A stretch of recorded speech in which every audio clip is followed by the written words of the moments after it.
오늘 할 내용은 강의 자료가 굉장히 잘 되어 있어요. 우리 메리엄 조교가 거의 뭐 밤새가면서 며칠 동안 해가지고 이 초안을 만들었고, 그리고 이제 나랑 상의했고 내가 수정 보완해 달라고 한 내용들까지 아주 완벽하게 수정 보완이 돼서 잘 만들어져 있어서 자세한 내용들은 우리 강의 자료를 보면 될 것 같아요. 그리고 거기에 보면은 참고 문헌들이 다 나와 있어요. 그래서 만약에 여러분들이 진짜 AI 비즈니스를 하겠다, 나중에 이 수업이 끝나고 나서도 AI 비즈니스를 하겠다 그러면 이 자료에 나와 있는 문헌들 우리 갖다가 꼭 한 번씩 읽어보도록. 물론 영상을 보는 것도 되게, 여기 있는 영상 링크를 보는 것도 되게 중요하지만 이 문헌들을 보는 거를 되게 추천을 많이 해요. 우리 연구실이 이제 이런 휴먼 AI 인터랙션 쪽에 특화되어 있는 연구실인데, 그 연구실에서 어떤 도메인에 대한 연구를 진행하기 전이더라도 항상 키가 되는 논문을 100편 이상 읽어야 돼요. 그래야지 그쪽 분야에 어떤 일들이 현재 일어나고 있는지, 그리고 내가 어떤 분야에 경쟁력이 있을 수 있는지에 대한 생각들을 정리할 수 있어요. 또 하나 추천하고 싶은 거는, 요새는 논문마다 다 임팩트 팩터라는 게 있어요. IF 스코어라는 게 있고, 그 다음에 사이테이션 넘버가 있어요. 그래서 분야에 대해서 잘 모를 때에는 임팩트 스코어를 꼭 보세요. 그리고 사이테이션 넘버를 보고, 내가 생각을 했었을 때는 임팩트 스코어가 4 언저리면 그냥 빨리 읽는 정도의 논문, 임팩트 스코어가 8 이상이면 정독을 할 만한 가치가 있는 논문, 그 다음에 임팩트 스코어가 8인데 사이테이션이 50이 넘는다, 그러면 여러 번 읽어야 되는 논문인 거예요.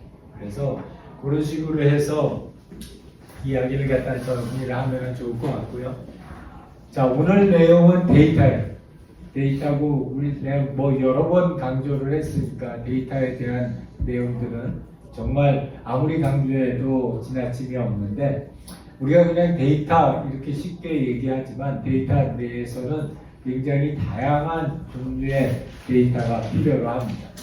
여기 데이터 수집과 관련돼서 첫 번째로 이야기하는 게 소스가 어떤 소스들이 있느냐.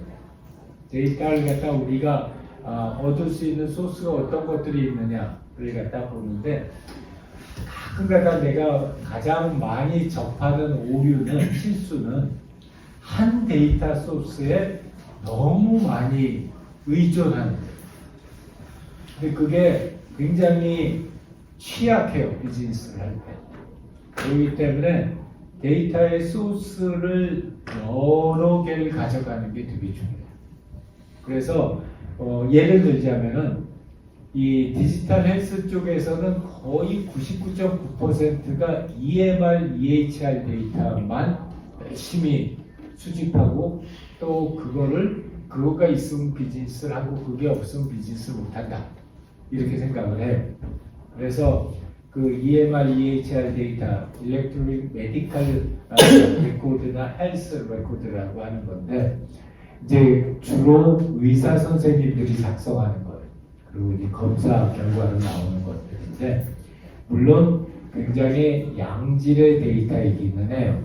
그런데 그렇게 데이터 소스가 하나로 딱 정해져 버리면은 그 데이터를 피딩하는 곳에 우리가 굉장히 디펜던트해져, 의존이 돼요. 그러다 보면은 그게 관련된 업계의 어떤 변화라든가 또는 정책의 변화 같은 것들이 생기면 비즈니스 자체가 흔들흔들거리는 결과가 나와요. 그래서 이 데이터 소스랑 관련돼서는 강조하고 싶은 거는 항상 하나 이상의 소스를 가지고 가는 거예요. 적어도 2개 이상의 소스를 가져가는 거고요. 그 다음에 또 하나는 너무 모든 데이터를 다 반드시 얻어야 된다고 생각하지 마세요. 무슨 얘기냐면, 어떤 데이터들은 옵셔널로 받을 수 있어요. 그게 반드시 그 데이터가 있어야만 이 비즈니스를 갖다가 진행한다 라고 해서 내가 두 개의 데이터 세트가 하는데 두 개의 데이터가 다 있어야만 앞으로 비즈니스를 계속할 수 있다. 이렇게 되면은 그 자체가 또 회사의 입장에서는 굉장히 큰 리스크 팩터예요. 그래서 여기에 지금 데이터 소스를 API, 그러니까 기존에 있는 이 시스템에서의 데이터를 받아오는 거죠. 그래서 API를 쓰거나 아니면은 우리 많이 사용하는 센서들 이용해서 로우 데이터를 수집하거나 그리고 아니면 웹 스크래핑을 해서 기존에 있는 웹 문서에서 그 문서를 찾아가서 relevant한 문서를 찾아가서 그 내용을 긁어오거나 아니면은 이미 만들어져 있는 데이터베이스를 구입하거나 사용권을 구입하거나 아니면은 그 과정에서 실제로 분석까지 한 자료를 구입하는 또는 액세스를 하는 이런 방법들이 지금까지는 가장 많이 사용하는 방법들이에요.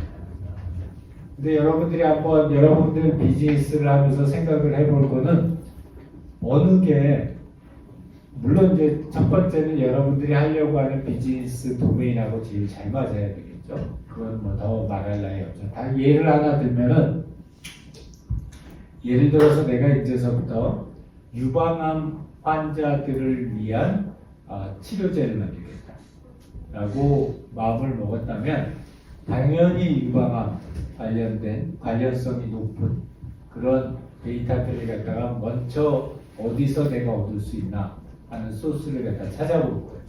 당연히 API 찾아볼 거고요. 관련되는 회사하고 전략적 협력 관계를 맺고 우리가 일반적으로 하는 거는 레베뉴 쉐어링을 해요. 라이센스 그러니까 제일 처음에 살 때 기초적으로 얼마를 줘요. 예를 들어서 10만 불을 주고 그 다음서부터는 우리가 니네 데이터를 가지고 와서 이렇게 가공해서 이렇게 쓸 건데 거기서부터 나오는 이익의 몇 퍼센트를 니네들하고 같이 나누겠다. 이렇게 얘기하고 API를 활용해서 초기 데이터를 많이 수집을 합니다.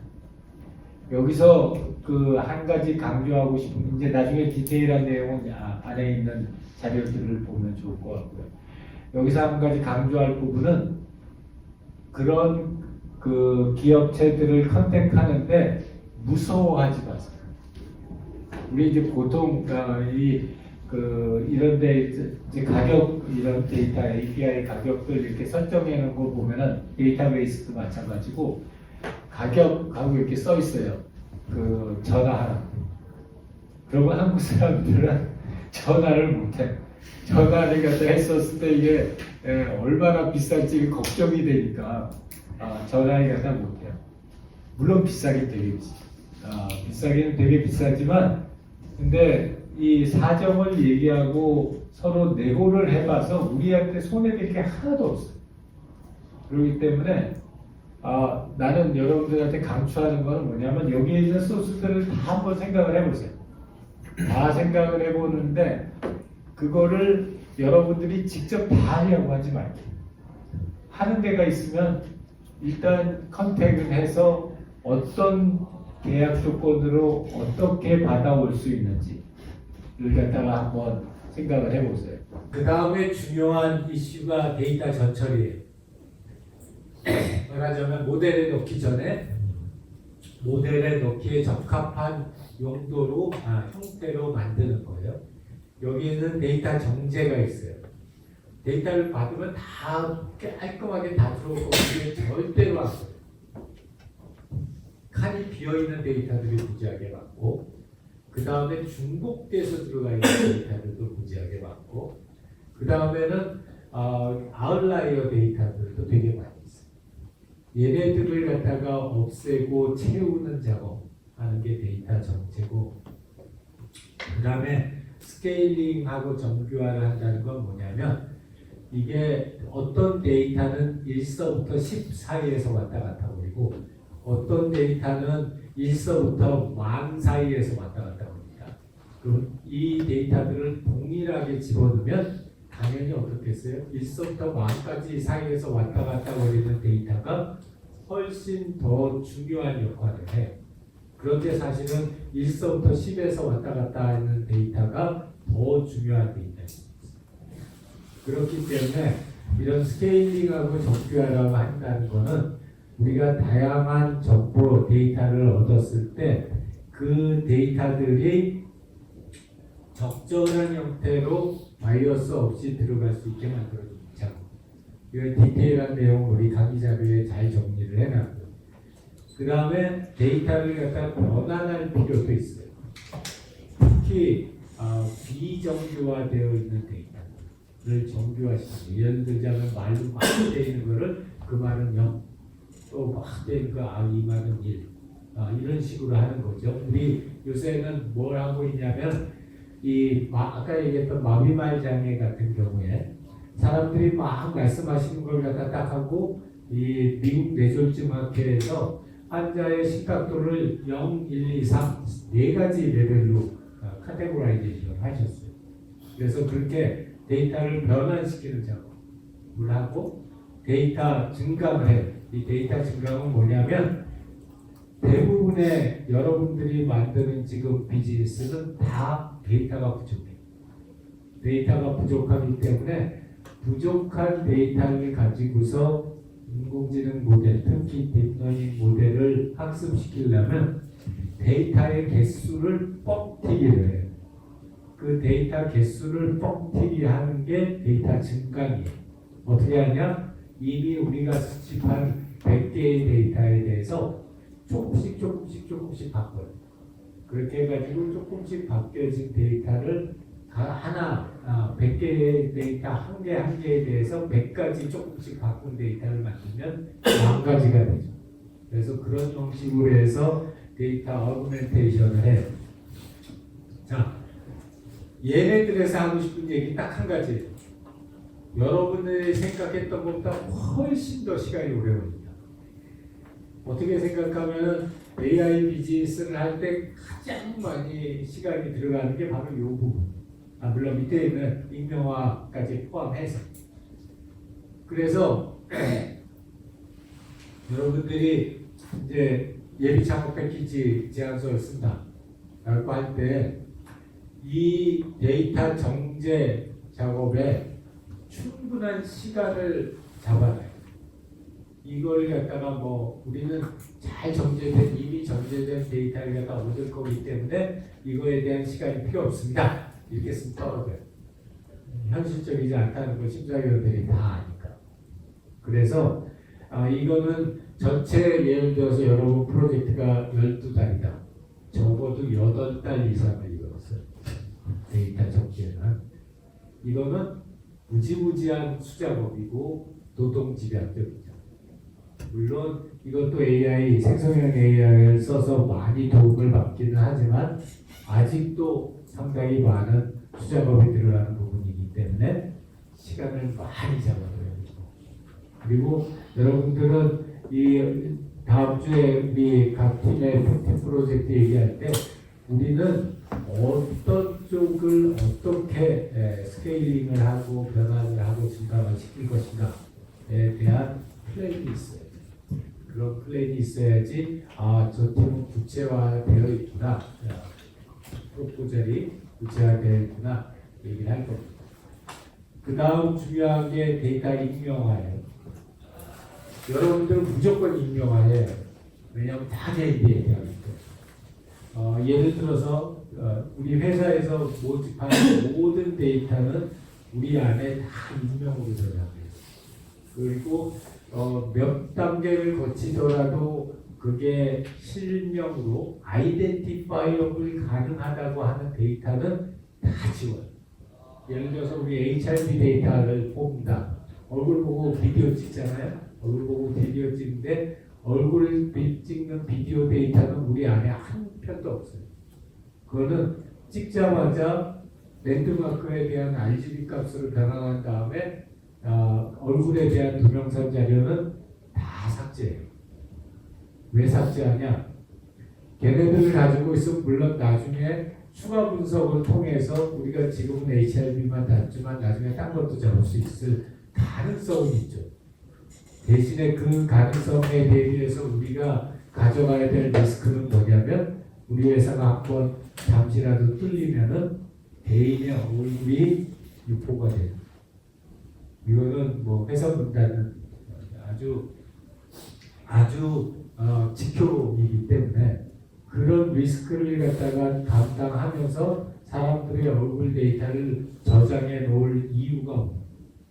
그래서 여러분들한테 강조하고 싶은 거는 어떤 데이터를 어떤 형태로 저장할 거.